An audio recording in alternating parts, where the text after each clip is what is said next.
Ոնց պայենք այդ երեխուն։ Ես մեկ անգամ մի կնոջ մի հատ օրինակ բերեցի։ Ասեցի, ահա քեզ դանակը, ահա քեզ հացը։ Այս երեխային ավելի հեշտ է սպանել, թե մի երեխա էր անցնում, ասես երեխային ավելի հեշտ է կերակրել, թե սպանել։ Նա ասաց, իհարկե կերակրել։ Ասեցի, ինչու սպանել, եթե կարող է կերակրել։ Ոչ մի պատճառ չկա, ոչ մի արդարացում չկա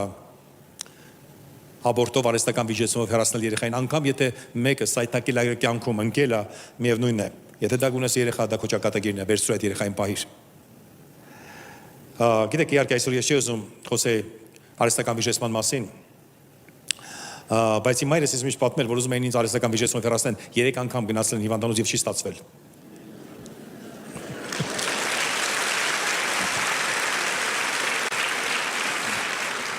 Չնայած եթե ստացվել, ես խնդիր չի ունես, երկնքում կլինեմ եկա։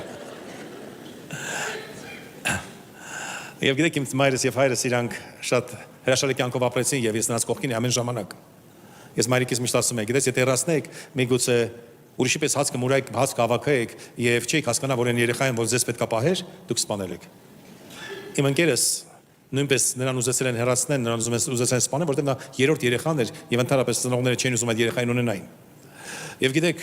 չգիտես ոնց է եղել մի կին դուրս է եկել ասලා այդ երեխուն պահեք եւ նրանք պահել են այդ երեխային չեն սպանել։ Նա մեծարուս տղա է հիմա։ Իր մորը հորը գլխի վրա պահում է եւ տներով ամեն ինչով ապահովել է, բայց այն մյուս եղբայրներին նույնպես ինքն է պահում։ Պատկերացնում եք, եթե նրանք սպանած լինեին, կստացվեր, որ սպանեցին այն երեխային, որ ապագայում իրաց պետք է պահեր։ Այնպես որ սիրելիներս, ներկայով մի լուծեք ապագայի հարցերը։